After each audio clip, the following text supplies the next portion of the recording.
All right, we're here. We're here, good peoples, and yeah, just a little quick PSA. Yeah, we decided to take a break because it was Halloween, and some people on this podcast decided to go a little crazier than others. I'm not gonna name any names, Meech, but and let's just say it ended off with somebody going after the Lorax. I'm not gonna lie. All right, yeah. So it got a little bit hectic, but we are back this week. Obviously, you can see we are talking about Predator Badlands, the newest entry into the Predator Alien franchise. So with that, we're going to also next week we're going to be covering Magneto. We're going to do a character study, a long-awaited Magneto character study for that. But before we get into anything, because we have something we need to touch on before we review the movie, let's hit that legal spiegel.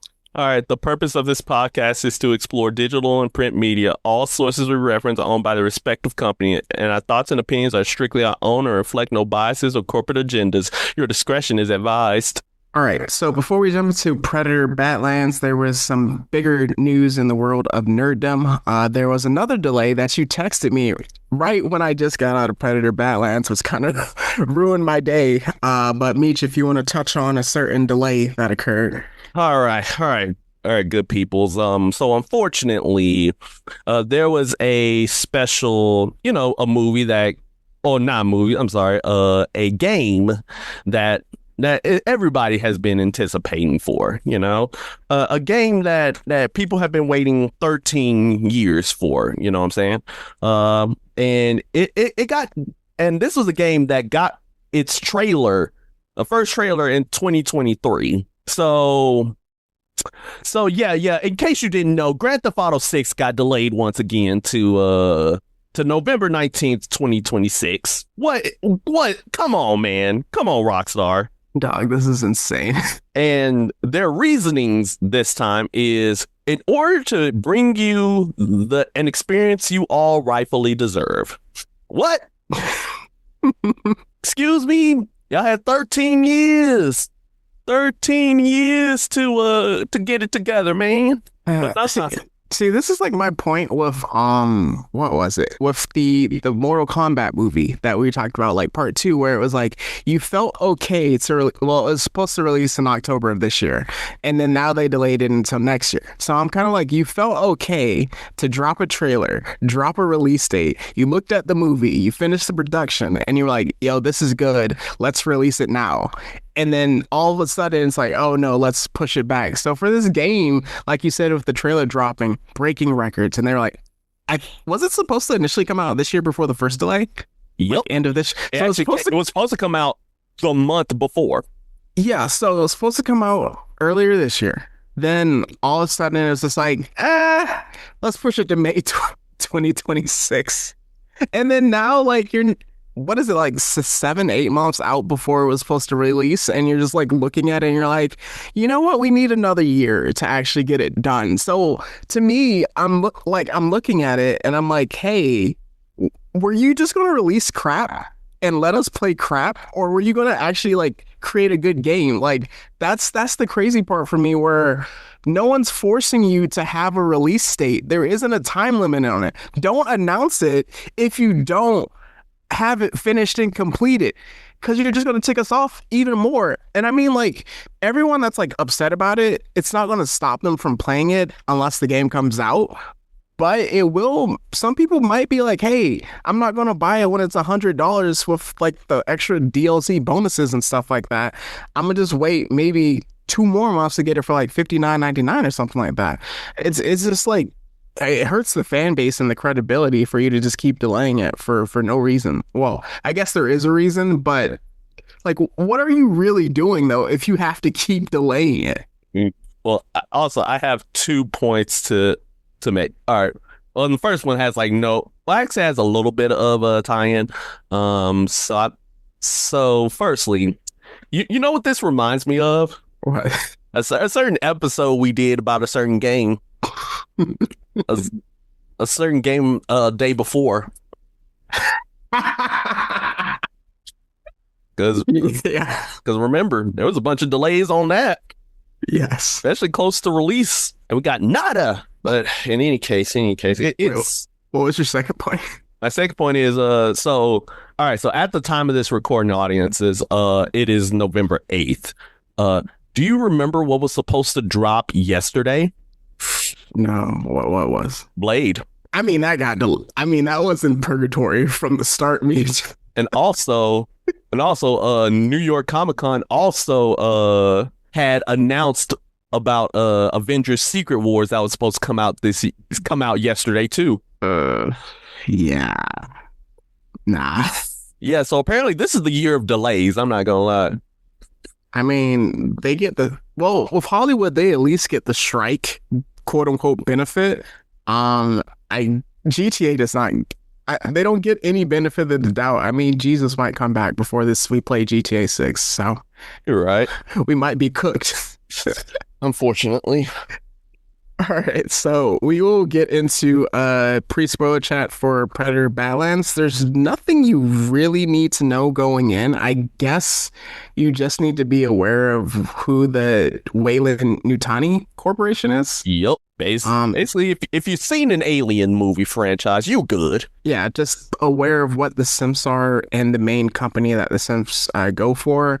And then the only other thing, it's not even really a spoiler because the movie explains it within, is that the actual Predator, we usually just call them the Predators, but their actual, not clan name, but like alien species is called the Yautja. Yep. So Yautja. Within the movie and throughout the course of the review, we'll kind of be going back and forth between both names of it. So I think that's pretty much all we need to know. Anything else pre-spoiler? And of course I like to come in with like, oh hey, who made the movie? This is probably gonna be something I'm gonna start doing now. So this movie was directed by Dan Trachtenberg. In case you want to know who Dan Trachtenberg is, well, he went on and made his first debut with 10 Cloverfield Lane. I enjoy that movie. Yep, I enjoy that movie. He directed Prey. Return to form. He saved the franchise after The Predator. Mm-hmm. And then on the TV side, he did the first episode of The Boys. Ooh, nice. Oh yeah. This man got he got some things on his belt. And then I think he was also involved in Predator Killer of Killers, which was the animated form. Yes, he also directed that one. So yeah. So 3 of his films are Predator movies, and 1 is of the Cloverfield franchise. This man's good. It's good. This movie also had a budget of $105 million, and of course, since it just came out, we can't tell you like how much it grossed at the box office just yet. It's also 107 minutes long, aka an hour 47. Pristine. All right, so with that, we will be getting into our Predator Badlands review in 3, 2, 1. All right, so firstly, this movie begins with just straight hands, feet, just brawling with 2 predators. The first one we learn is Kwe. If I'm mispronouncing anything like that, because I don't speak Yautja, we got Kwe, and then we got Dek. And for the rest of this, I'm just gonna call him Demetrius because the actor who plays Dek is named Demetrius Schuster Goloamatangi. Good luck with that. I butchered that name, but I'm just gonna call him Demetrius for the rest of the thing because he's my boy. So right, go for it. Yeah, so essentially they fighting, but it turns out they're brothers. So this is just your standard younger sibling brawl. If you have siblings, you understand. And Dek is of course the youngest and the smallest of the ones. Could say he's a runt, if you will. And he basically, his dad is like very ashamed of him. Najor, I do not know how to pronounce his name. Najor.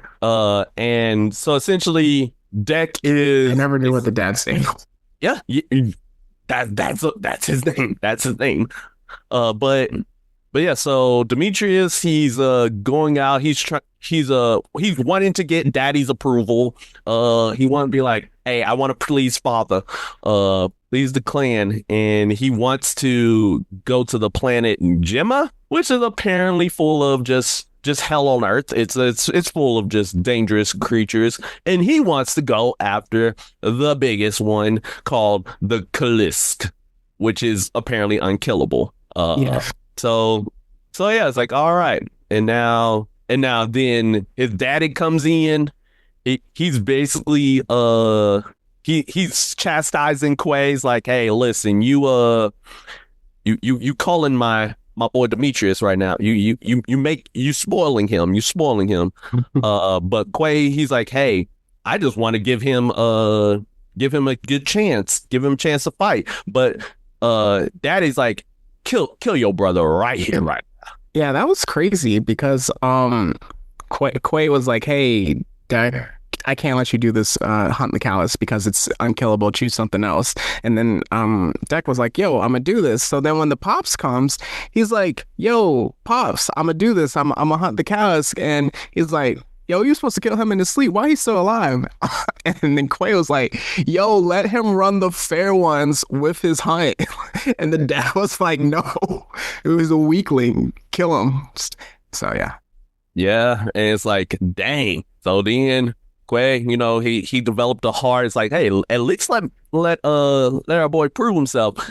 And he said, freeze Deck from his bindings. Mm-hmm. It's like, Deck, go. And I'ma hold Daddy off.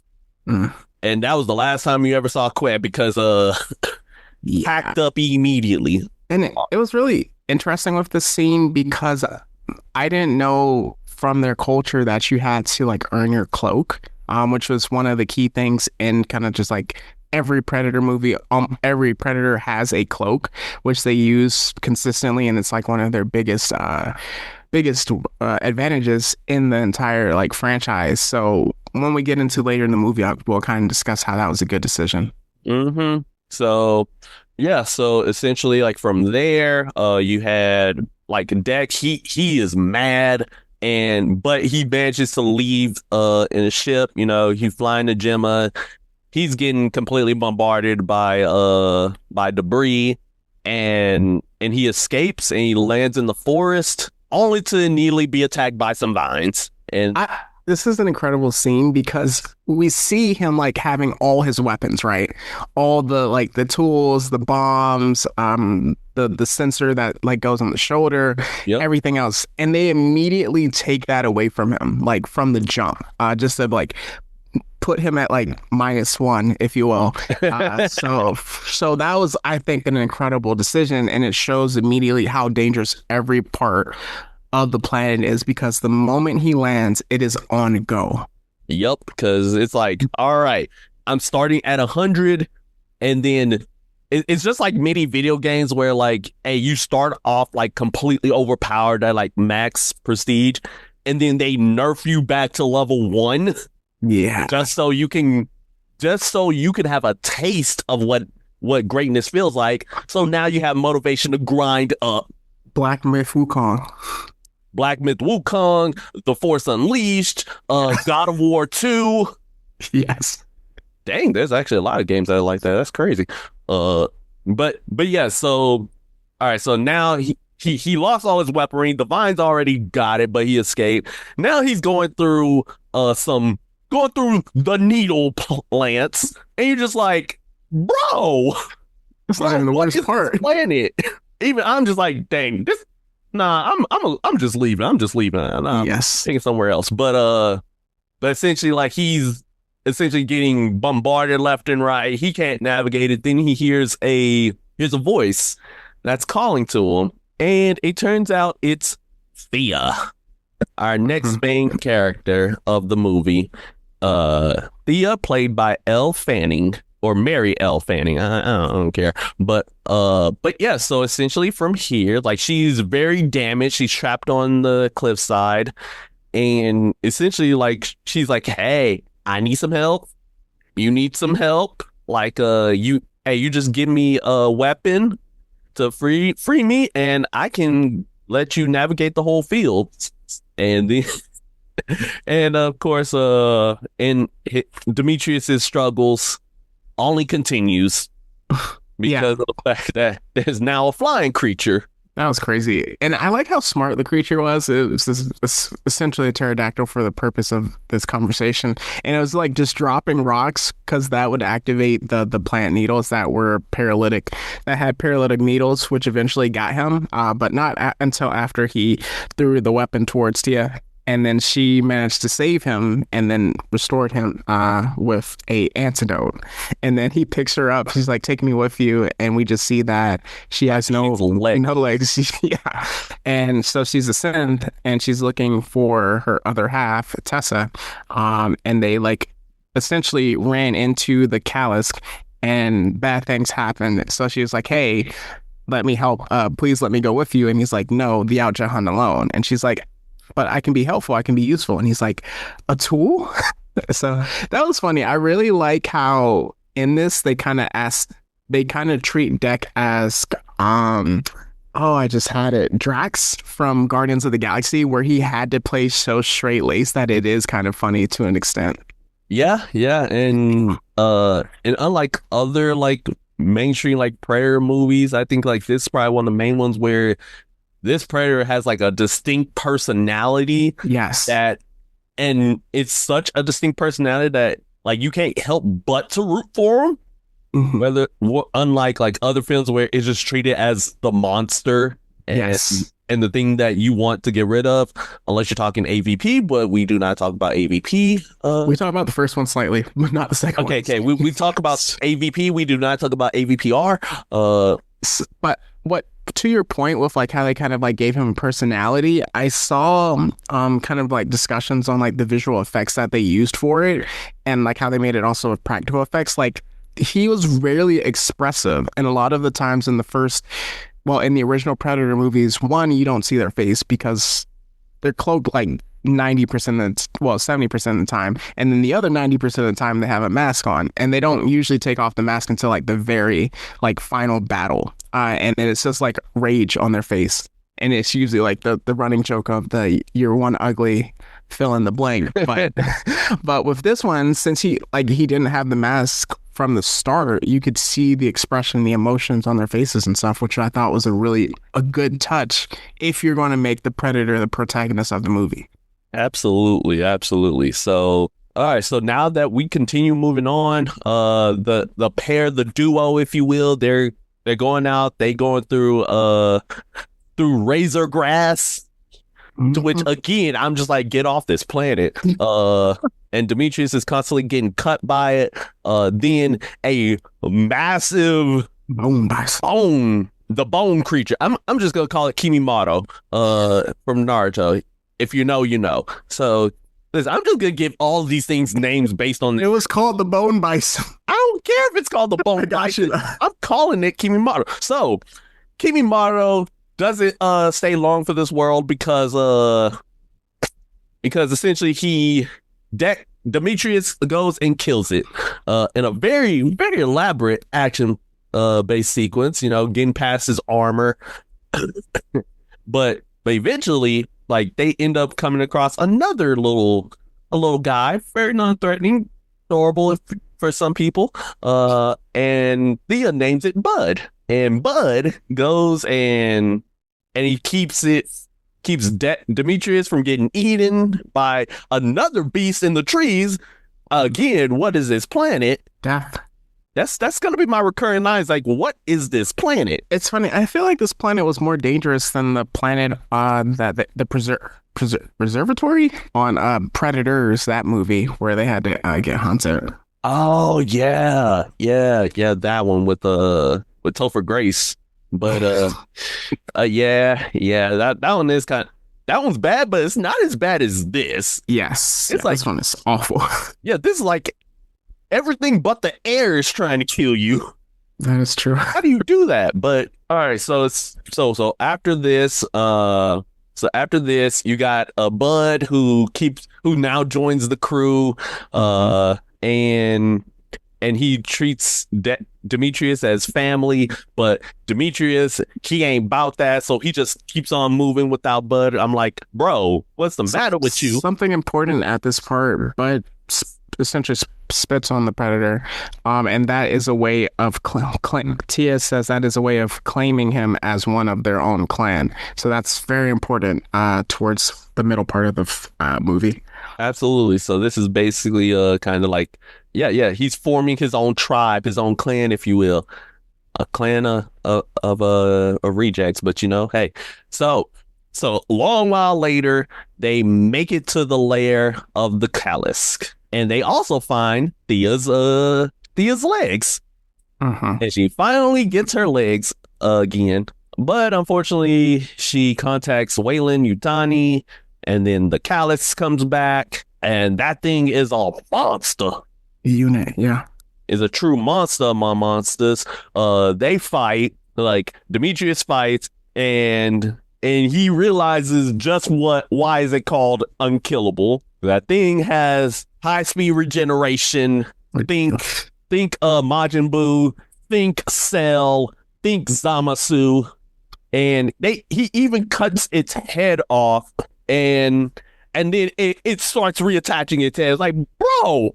I'm like, this is ridiculous. So also in a parallel running storyline, because this is kind of where the two converge, Tessa, who is another synth, but is essentially a copy of Tia, who is also have emotions as a synth. She has been recovered by Weyland-Yutani. They essentially bring her back online. They figure out, hey, you failed your mission. And it doesn't really take a lot to like kind of figure out what the mission was. Is that, they were also in parallel looking for the Kalisk. They're like, hey, if you don't complete the mission, we are going to decommission you. And then also she's aware that now there is a Yautja on the planet, and they're like, hey, do what you need to do, acquire the main target. So throughout that, we see Tessa, she goes to the Dex fallen ship, which is also important. So she takes a lot of that weaponry, uses it into the hunt, and she's also, looking for Tia at the same time. So as, like you said, Tia sends the beacon, the Kalisk arrives, and then this is where Tessa pulls up. Yep. So essentially everything's looking bad. The Kalisk starts smelling bud on Demetrius, and then Tessa arrives and captures both the Kalisk and Deck, and then Tia, she's like, hey, Tessa, do not kill Deck. And then Tessa agrees, but then she still tortures the man. Yeah, she's like, let's get a sample. Yeah, we still need a sample. And this is when she realizes, like, oh snap, Tessa's too far gone. She drunk the Weyland-Yutani Kool-Aid. She too far gone, and essentially Thea, she's considered defective, expendable. And this is really interesting because you can see these two parallel storylines. Weyland-Yutani, especially if you just watch Alien Earth or any other Alien movie, they're like, hey, get these samples. Don't worry about nothing else. Get the samples. That's the only primary mission. If you fail, we're just going to get someone else to do it. Do not fail. That's our primary mission. You are a tool, a weapon for this. And throughout the movie, Deck is like, for Tia, he only calls her a tool. He's like, tool, I need you, tool, you're unuseful if you're not talking. And she gets like upset with him, and they have this conversation about alphas and wolves and how the alpha wolf protects the pack when he leaves Bud, because she's really upset about him leaving Bud. And so with that, it's kind of like, you can't just like treat people like that, or creatures, I guess in this case, like that. And you see that he's only using her as a tool, and then you also see Weyland-Yutani only uses them as a tool. And Tessa embraces that, but Tia, is kind of rebelling. And we see here as Deck finally, and then also like there's the part where she kind of betrays him by sending the beacon, and it was really funny, like when she shot the gun to like distract the Kalisk, and she thought he was running to save her, and he just picked up the gun and he's like, save yourself. But you can see kind of like that shift in like, oh, let me not just use you as a tool, as he decides later to like come and save her. So yeah, so essentially this is where like again, Deck is being tortured. Essentially, like they just want to know like how his weaponry works, and how it works. And then Thea's translating for him. But essentially, like she managed to go like, you know what, screw you guys, and manages to convince the torturer into setting off an explosive that said, oh yeah, this is just a toy. Boom. And yeah, it was hilarious. But Demetrius escapes. He finds Bud, and then he learns like, oh, hold on, the callus, that's your mama. Ooh. That was a nice little twist because like Bud looks like a monkey dillo type thing, and it's like really small. And when you see the callus, you're like, how does this even translate to 1-to-1? Again, like how does this even grow up to become that? Is it because like you all are different like genders maybe? Who knows? It'd be like because the guys turn into that and then the moms turn into that. I don't know. I'm not here to find out because I'm getting off this wrong. I wouldn't even be on Planet Gemma. But essentially, he's like, all right, I ain't got my weapons, but I do have these hands. So he goes back on the planet to all the creatures that he killed, and he makes armor. Yes. He makes armor out of everything, like from the plants to the hides, from caterpillars, because apparently caterpillars explode on this planet. Yeah. What the heck? Because why not? They're like mines, essentially. I like this part because it's like a good callback to like the best of the previous Predator installments where you see they're at their lowest, literally, especially in the first one, get it out the mud. I have to go primal with this, use all the tools, all the lessons that I've learned and focus on from the beginning of the movie in order to like finish my final hunt and take down this Predator, or in this case, take down Tessa and her synth brethren. Yep. And again, like this is also like a great like inversion of that because it's usually the main human character who has to get in the mud against the Predator. Now it's Demetrius who's getting out the mud to take down some human looking characters, if you will. So yeah, interesting. So Demetrius, he goes on a swath, goes on a warpath, murking folk left and right, kills the entire synth security team, and then Tessa comes back with a cargo loader. And if you're familiar with Alien 2, you know what time it is. So get your hands off her, you crazy! It fill in the blank. So now we got Demetrius the Predator fighting against Tessa, the synth of Alien fame, and now Thea escapes, and Bud with her legs. They release the callus. They release Mama to put in work, and essentially like Callus MVP just came in, eats Tessa whole. Yes. So So we thought it was victory. The Mama Callus acknowledges her child, and then also Deck at the scene, but then all of a sudden she gets the worst case of indigestion, blows up. It's kind of like when Squidward ate too many Krabby Patties. It was like, and then you blow up. So with that, we see Tessa coming out looking crazy with it, and she is about to eat her, but Deck pulls up from behind, takes her out.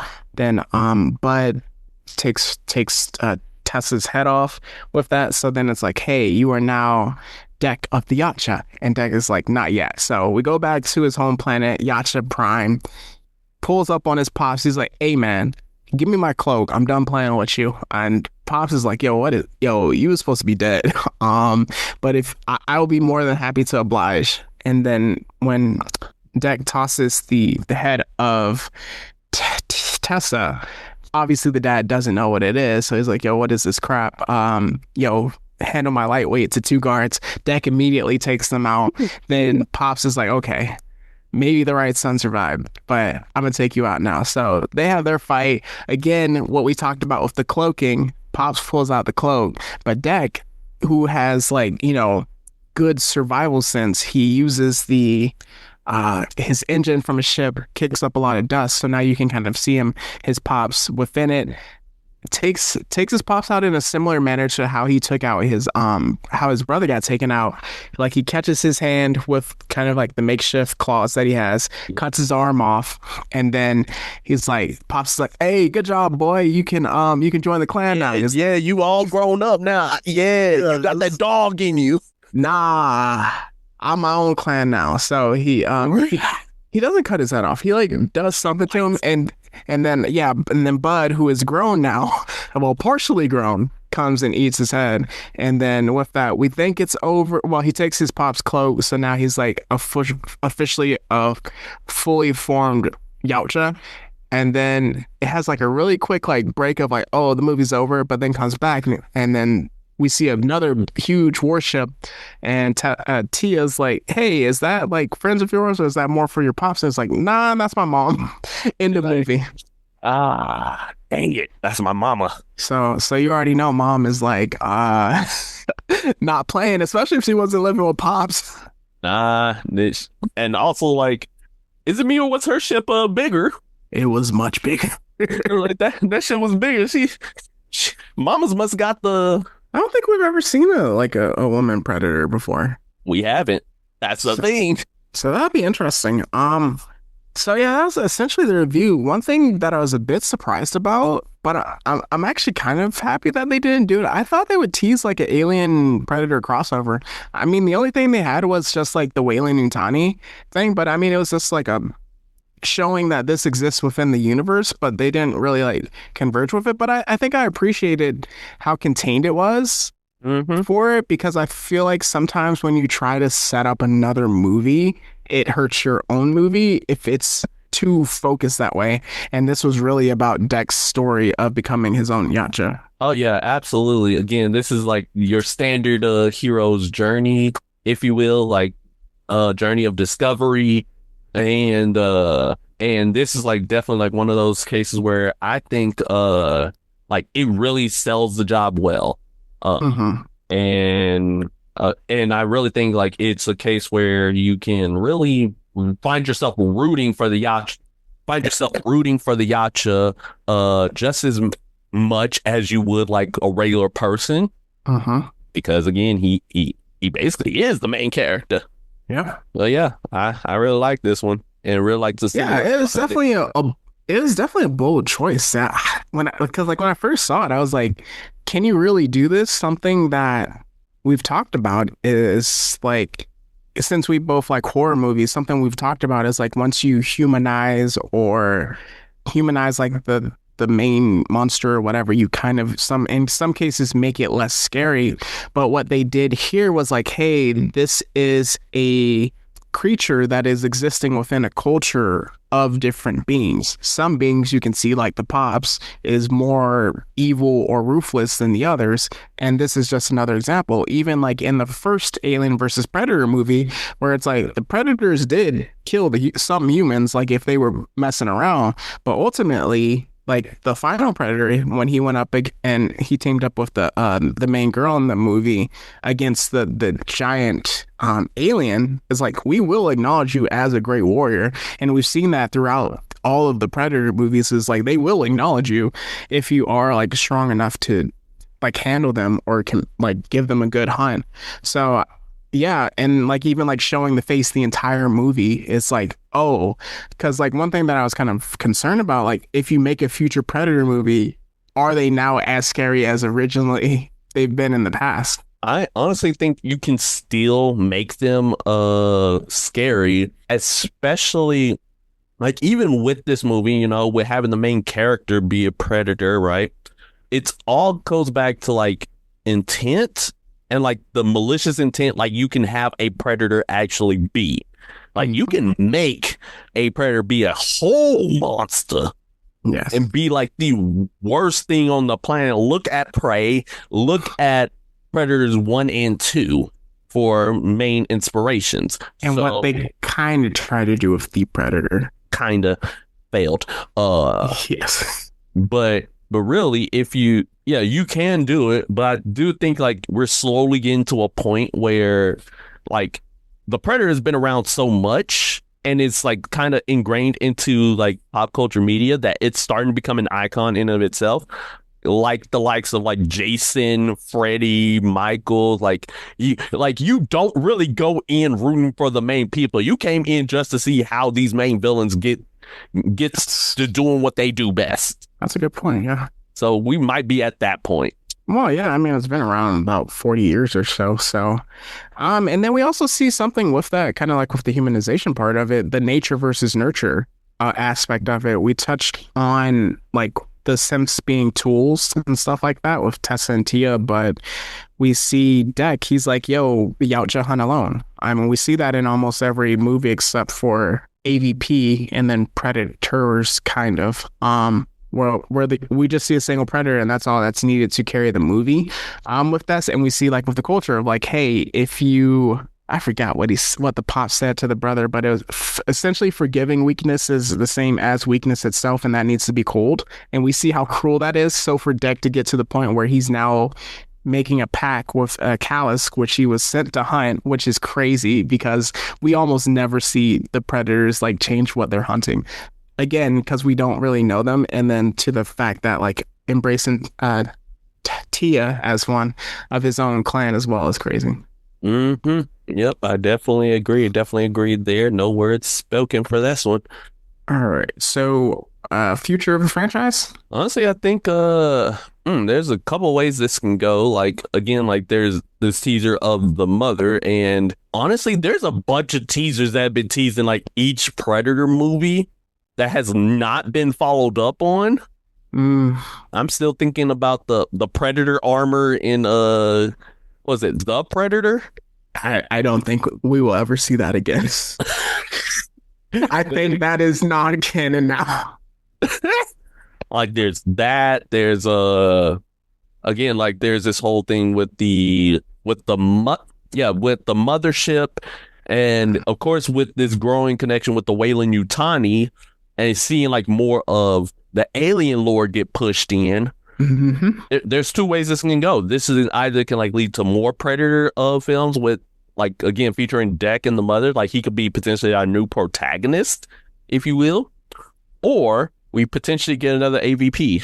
It's interesting. I feel like there's no realm in which we don't see that crossover, considering the fact that the previous two movies were so bad. I think it's in the vein of like Godzilla versus Kong, where like the first one, obviously like the time span is much different, but the first Godzilla Kong is like 50s, 60s, and then like we have the properties of both these monsters. They got a box with Disney owning them doing a lot of crossovers with the Marvel and stuff like that.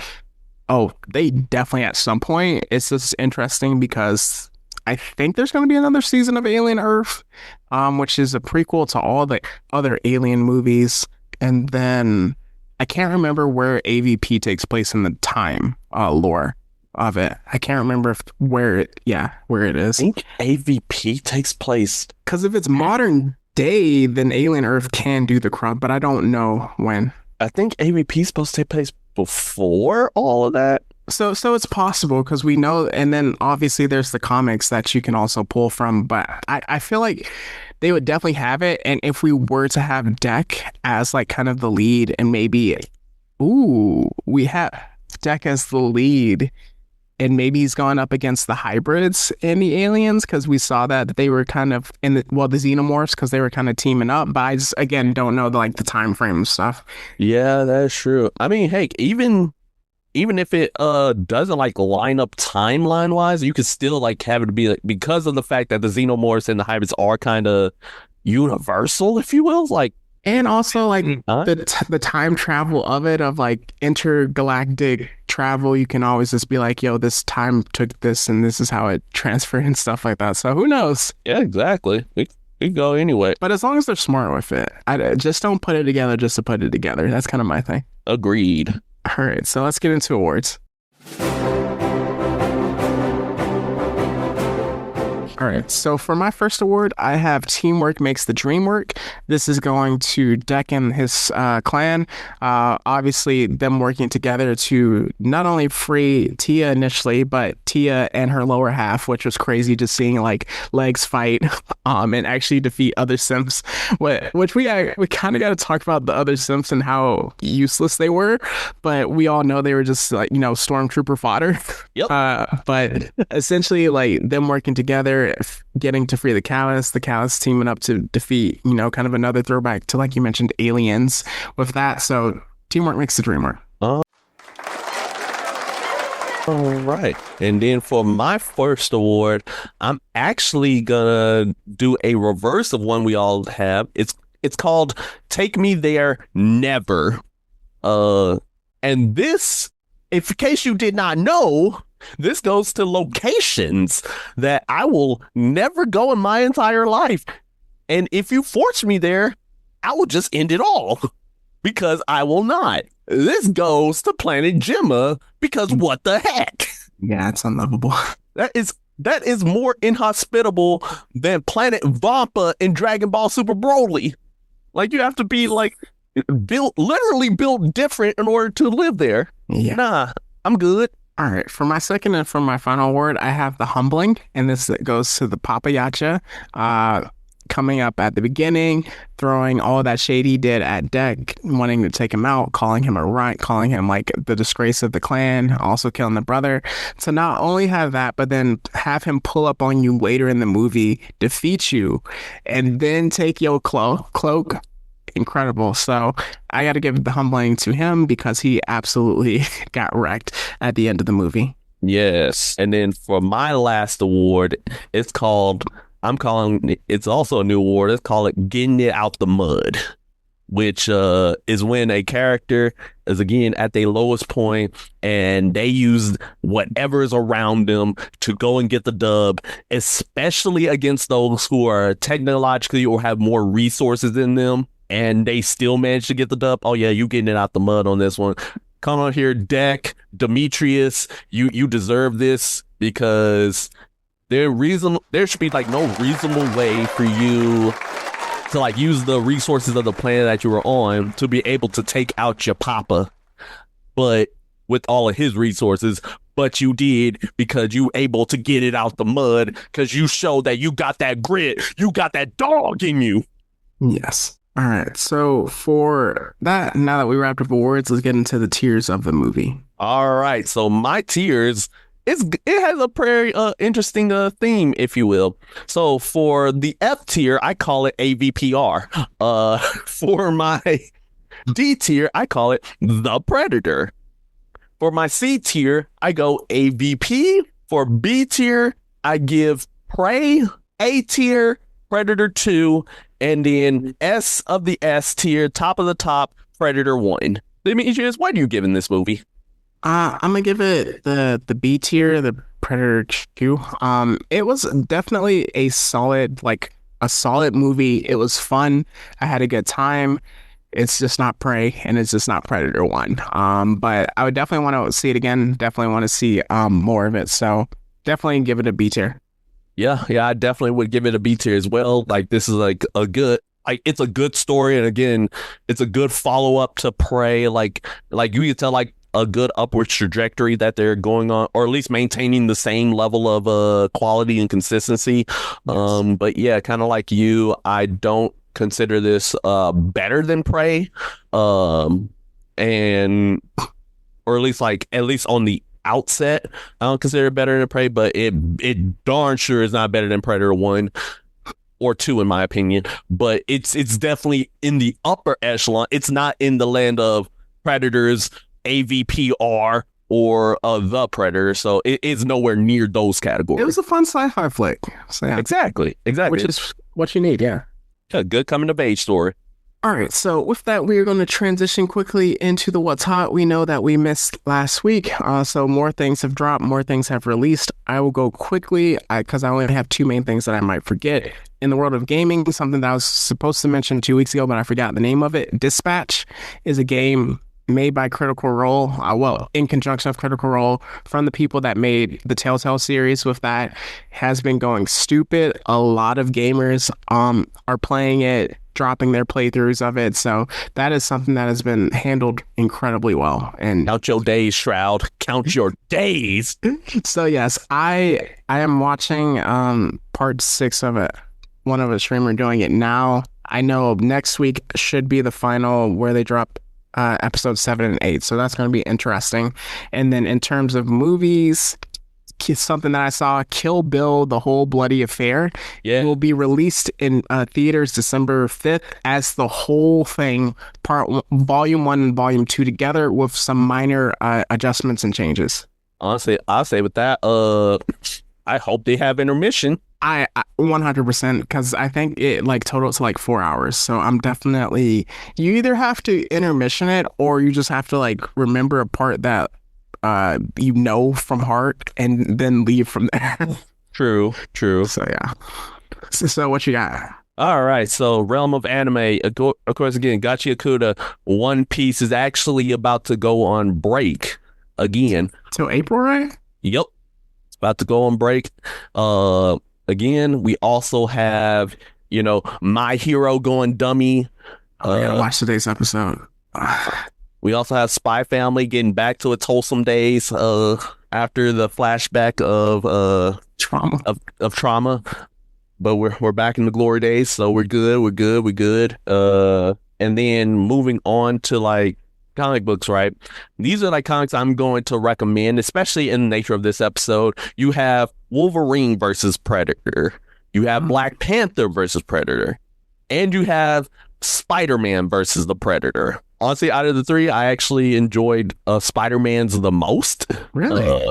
Yeah. Like the Wolverine one actually makes like a lot of sense. But like the Spider-Man one, it involves characters that you realistically was like, yeah, you're right. They should be the ones fighting the Predator. And also you got a serial killer Predator. I'm not talking about like a hunter. No, this one's a legit serial killer. Going crazy, and it all leads up to an event called Predator Kills the Marvel Universe. So didn't Marvel just like finish the storyline with the Xenomorphs as well? Oh yeah, they have like a bunch of those in comic books. Like I think it's like Avengers versus Aliens. Because there's like one where I think it was Miles. He had a symbiote. Somebody had a symbiote that was like also xenomorphed out. That was Miles. Yeah. Yep, that was Avengers versus the aliens. Nice. And yes, and then of course we continuing on, Ultimate Universe is slowly ending. I'm crying actual tears. But also we have the movie, I mean not the movie.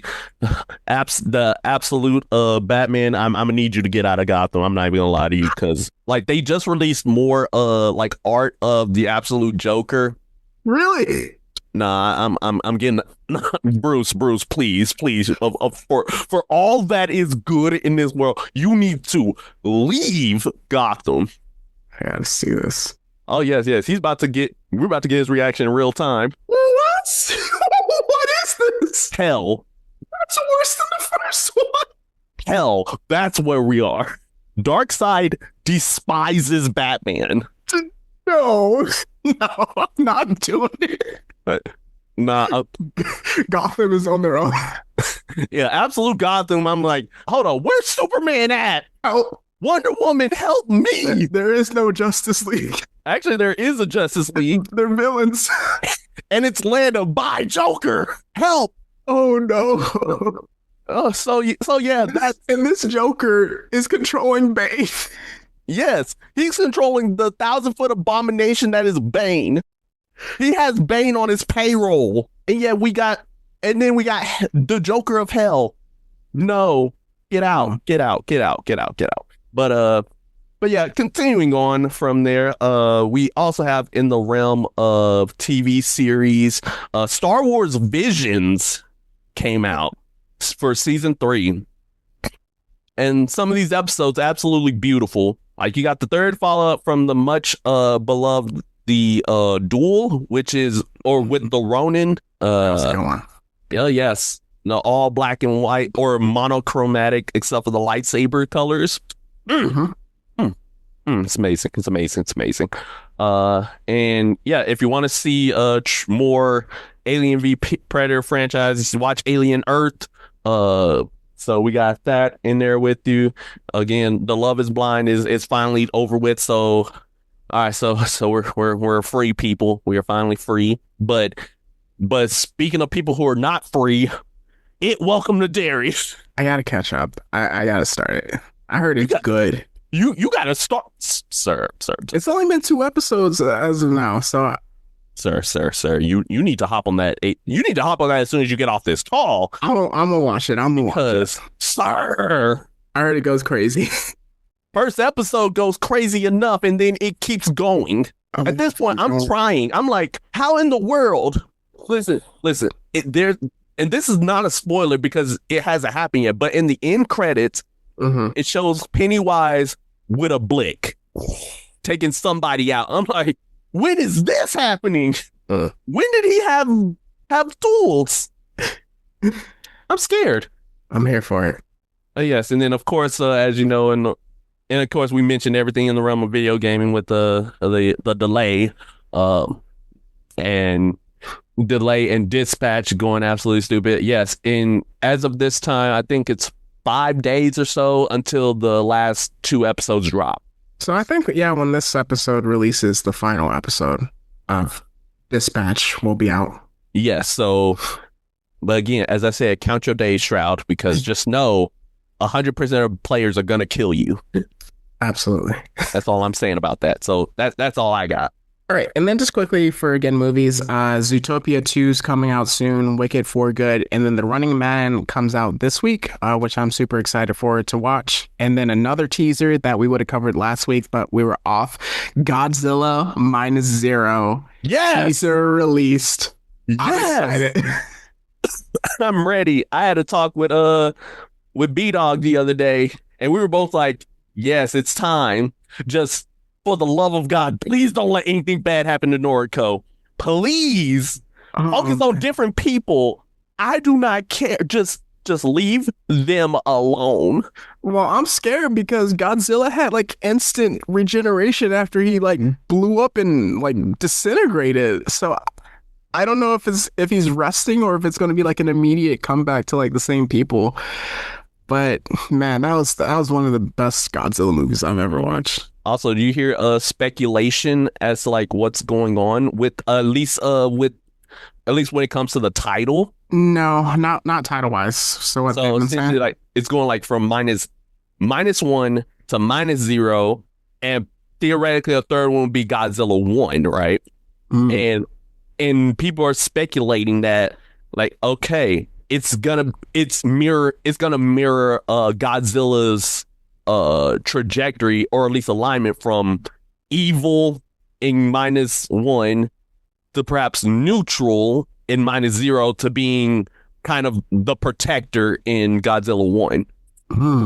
Interesting. If they did that, I'm here for it. It's like, hey, you see in Godzilla, just like how Godzilla's progression from the Showa era as him being the unstoppable monster to him being the good guy, or at least being mostly neutral in the Heisei era, to modern Godzilla basically being the good guy.